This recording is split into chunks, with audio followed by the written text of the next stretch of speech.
day, dear students. This is your tutor, Master Dishena for Social Sciences. Welcome to the Bachelor of Education, Senior Primary, Social Sciences 3 presentation. This presentation covers the subject content in brief and some general guidelines that I want everyone to keep in mind when preparing for examination for 2021. This presentation is by no means an examination scope. Therefore, as students of social sciences, you are expected to thoroughly read your study guide and other relevant materials to prepare for the examination. All examination questions are compulsory. Thank you. Let us go through what is prepared for you. This study guide, is divided in chapters, so we'll go chapter by chapter and emphasize on the most important aspect of each of these chapters. Chapter 1, Aspects of Living in a Global and Local Neighborhood. Here we are starting with a very key term, neighborhood. What is this neighborhood? All of us live in neighborhoods. There are people that are connected to us in our neighborhoods, and there are many, many others that are connected to us because of the neighborhoods that we live in.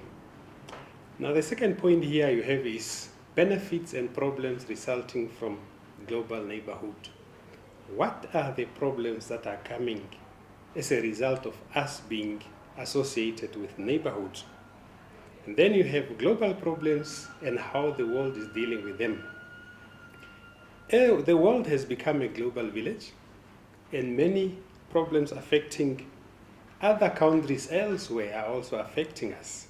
How do we deal with these problems? You have the issue of moral values and examples of violation of human rights.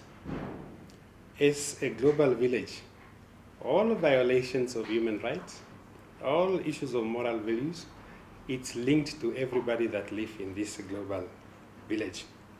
As a student of social sciences, these are key aspects that you need to pay attention to. You need to read broadly about them. You need to understand, and you need to completely have a picture as to what is going on around the world as a student of social sciences. Conflicts and violence in society and ways how the society deal with conflict and violent act. This is not a strange thing to Namibia. We are currently experiencing this, and as a student of social sciences, we need to understand the origin of these conflicts and how we can attempt to solve them. The next point is how role play can be used in a human rights-based lesson. In your class lesson as a social science teacher, you can use role play to really bring to the fore issues of human rights, issues of violation, and then deal with it right there. That will be good for the learners because they will experience in the class such an environment themselves. And then we have the issue of values and attitudes towards other people. As a student of social science, this is key because social science teach about value and attitude. How do we deal with this and how do we impact this on our learners? Laws which could be developed in social studies. Social study is about this key word here, social. So if you have to enact law or to develop even your class rules as a social science student, you have to develop in such a way that it will have long-lasting impact on the learner so that as they grow up, they could relate your laws in the classes to the rest of the laws they will come across as citizens of the country. We move to chapter 2, which is about features of an early world civilization and later development. What are the features of our early civilization? Here we are talking about the Aztec civilization, the Khoisan civilization, the Egyptian civilizations.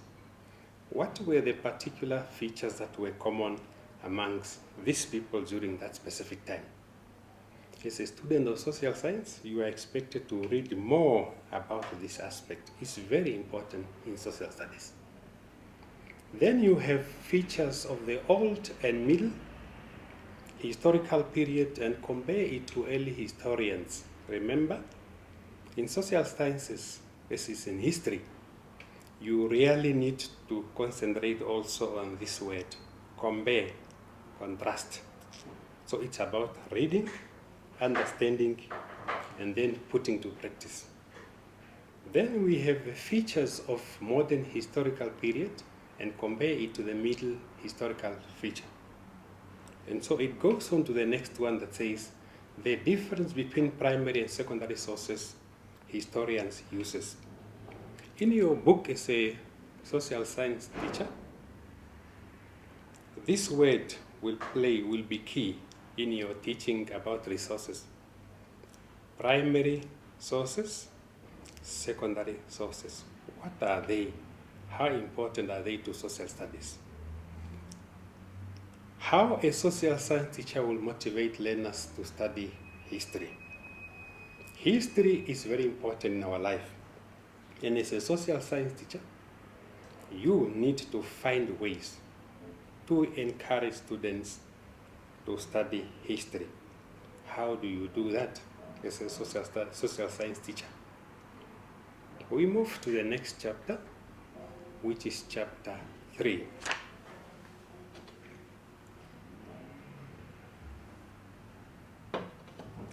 In chapter 3, we have different kinds of maps and weather forecast.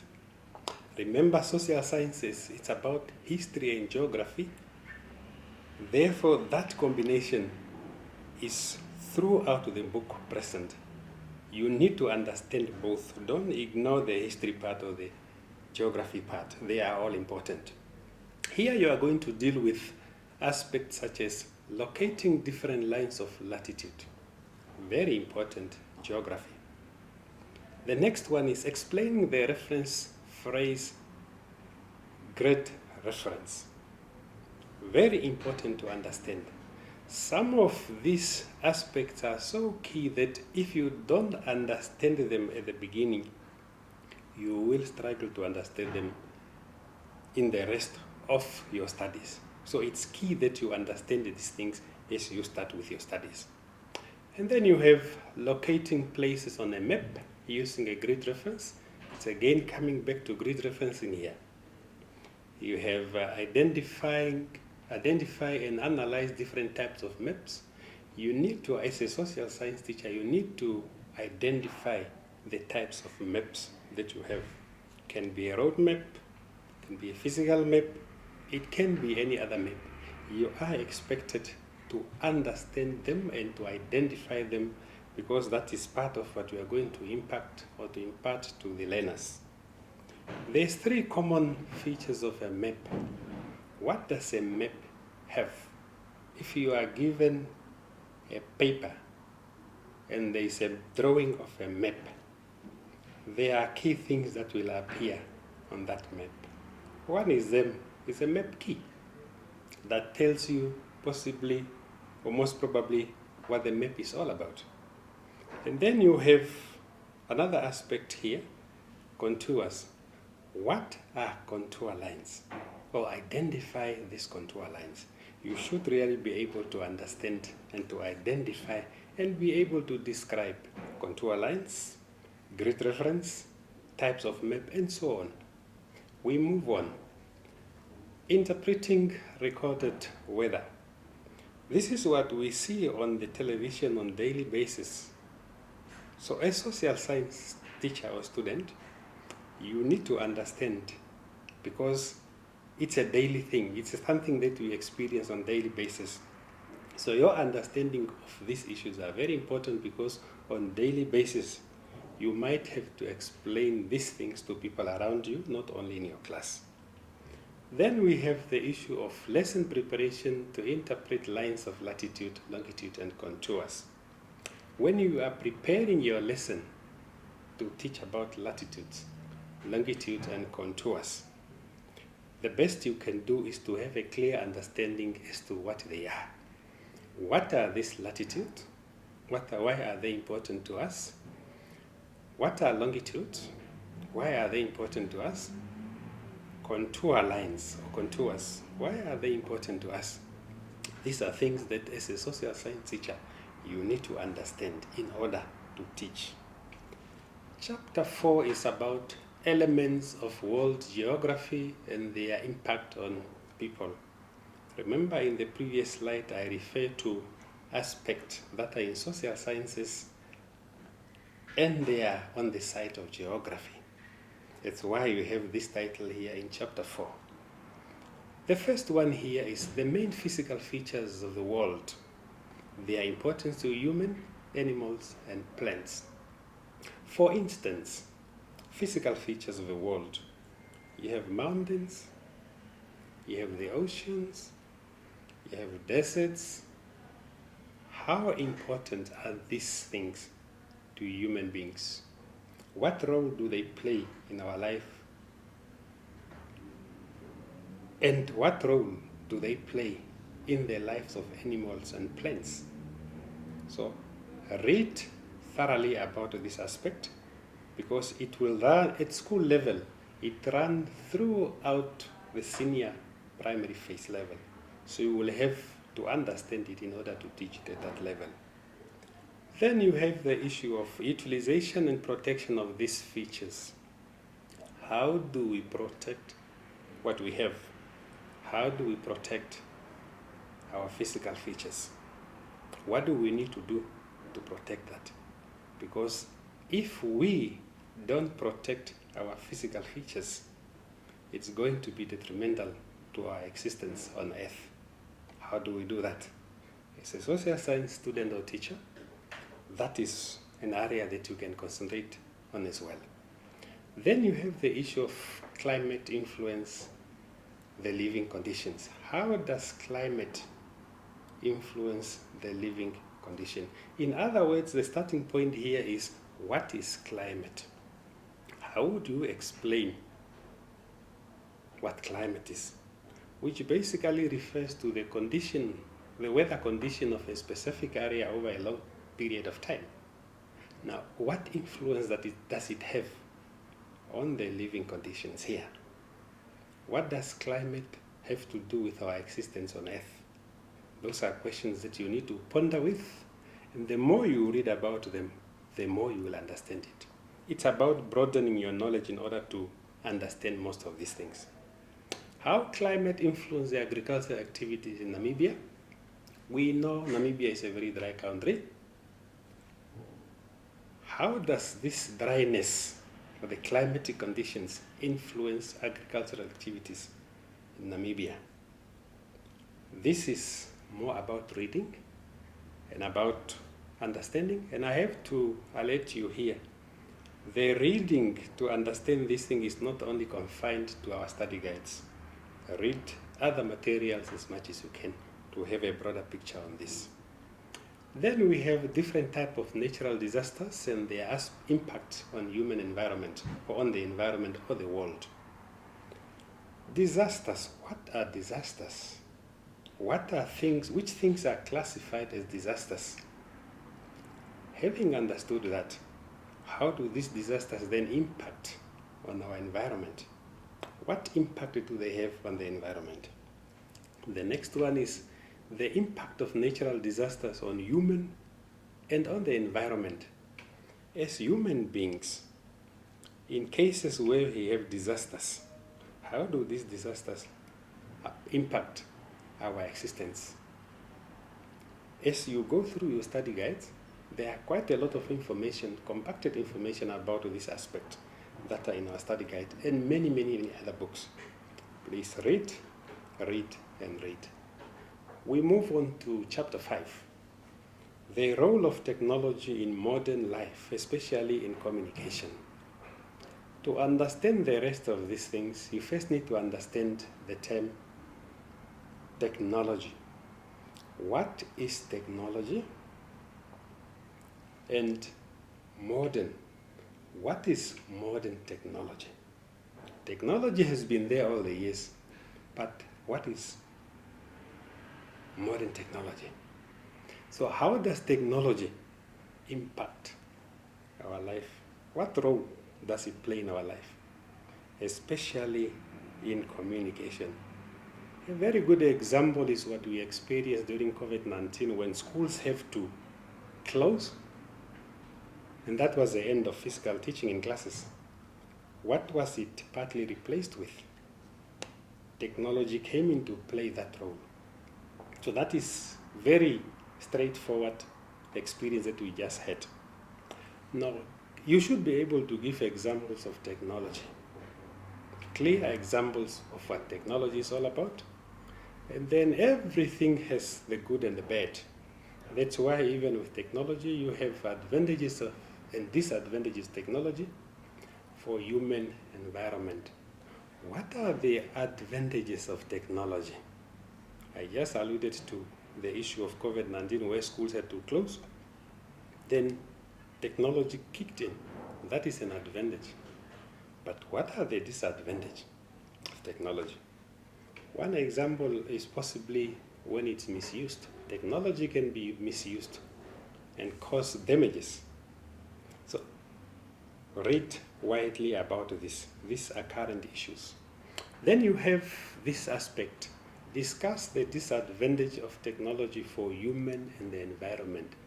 The first part was general. This one here, for humans and environment. Let's look at the environment.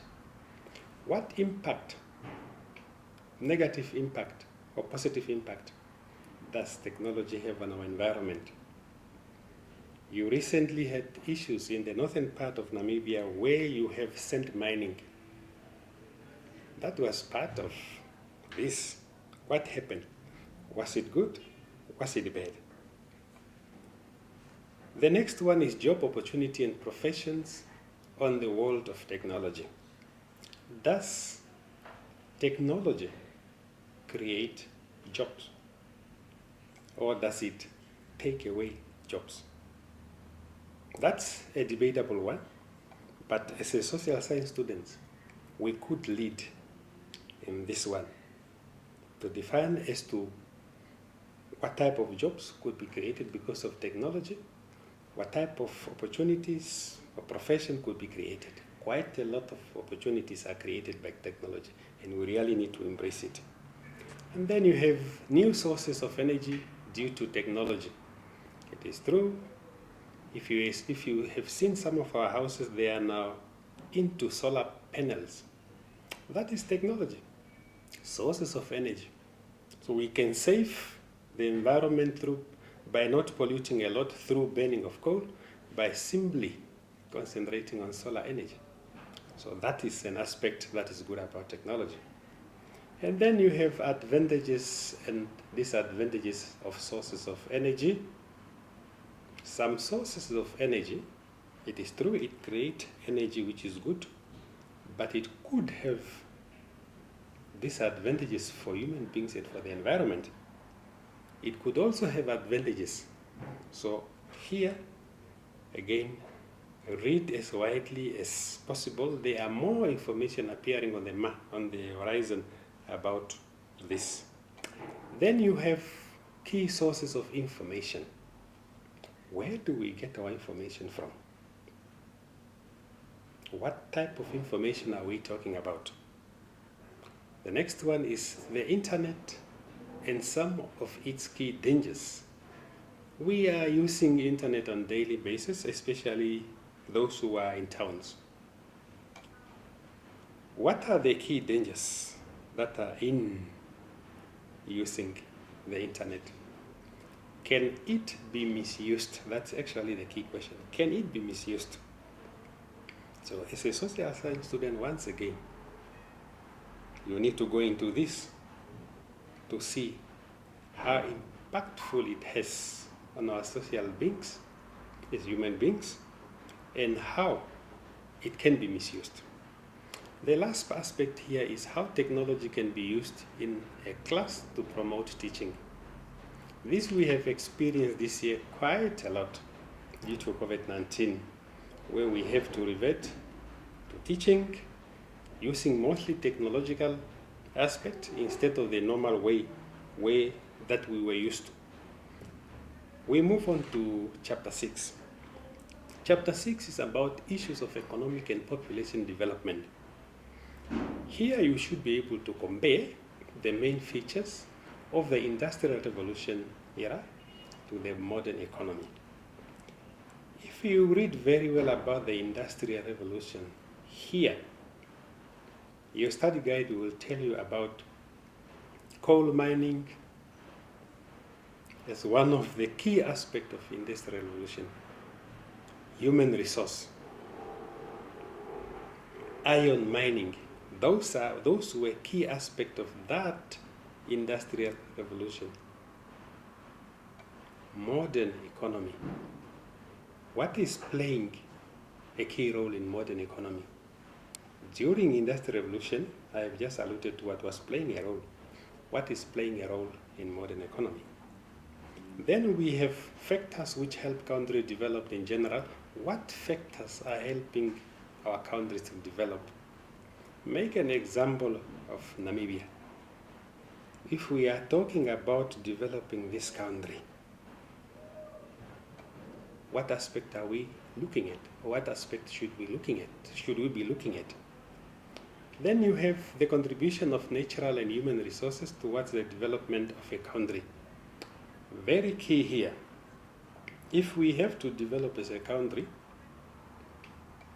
two aspects must come into play: our natural resources, our human resource. How we use these two will possibly determine how far we can go as far as developing the country is concerned. So these are key. The next one is the importance of proper laws and fair implementation for development. Proper laws, fair implementation of those laws for development.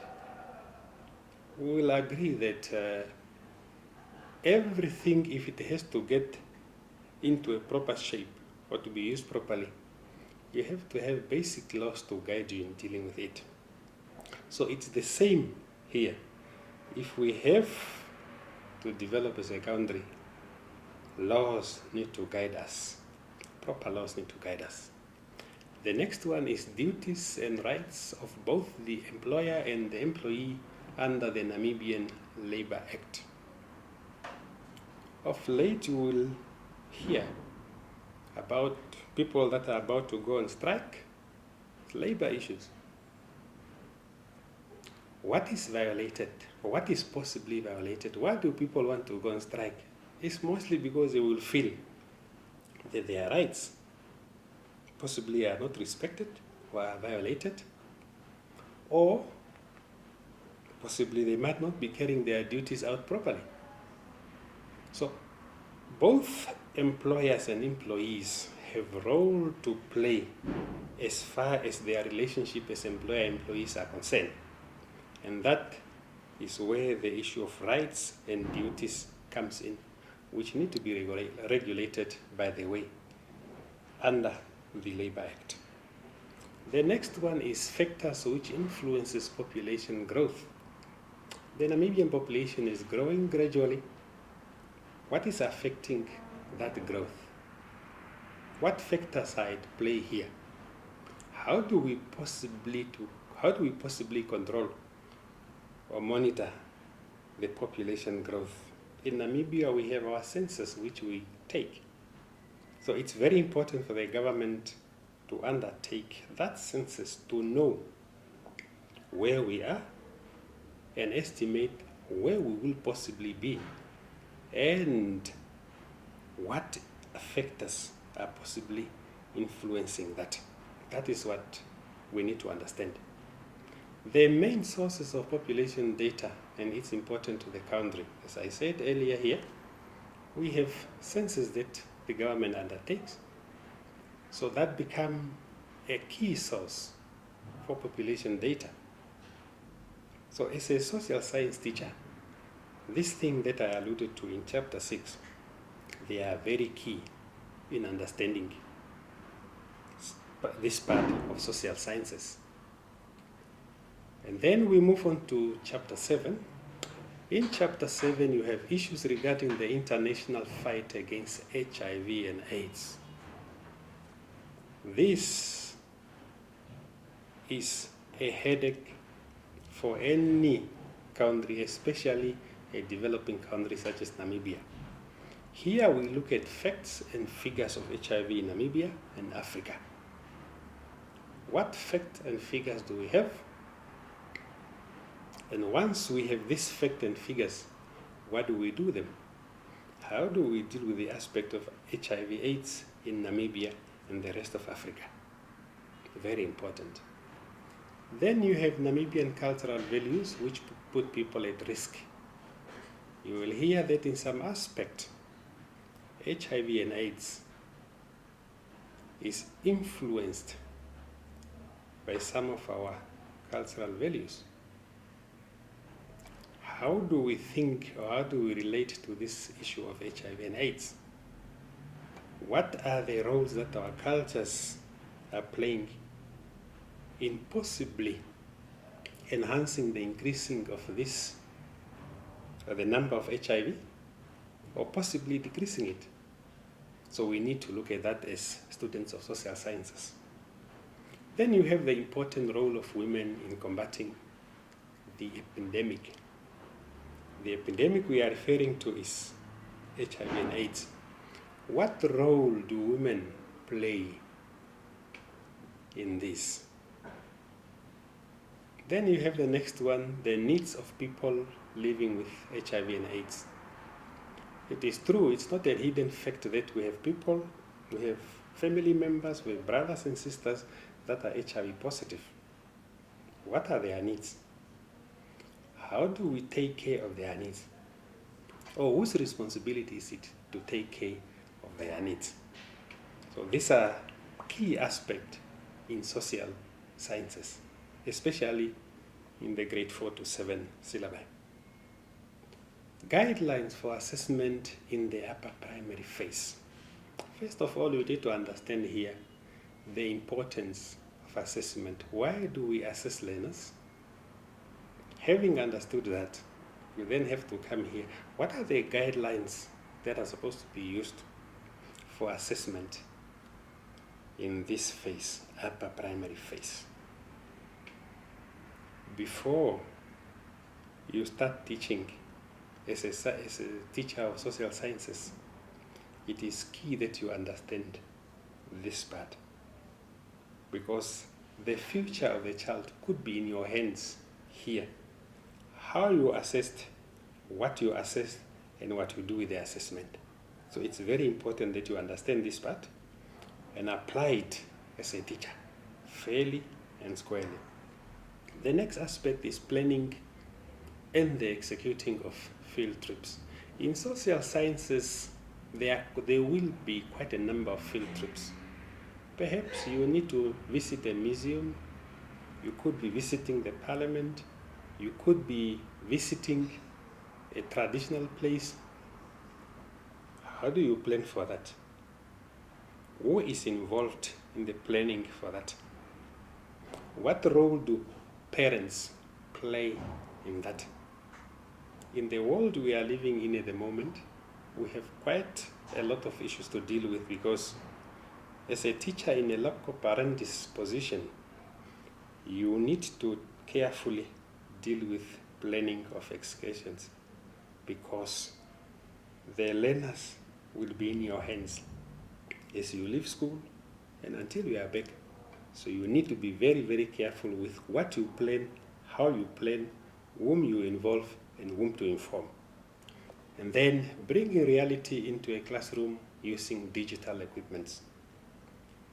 Dear students, there is no way you will be teaching social sciences and you don't have your class ready to look like a social sciences class. Whether it's by using digital equipments or other means, because we all don't have this part. But when you are the lucky one having these equipments, you have to use them in a positive way. Remember, digital equipments can be misused by learners. Some of our learners are far ahead of us as far as this part is concerned. That's why when you have this type of equipment in your class, you really need to know when to use them, how to use them, how to control them, and how to monitor how it is used. That was chapter 7, which is the end of our presentation. My number is listed here. My email is listed here. Let me thank you and wish you all the best as you study in preparation for your assignments and your examination. Thank you.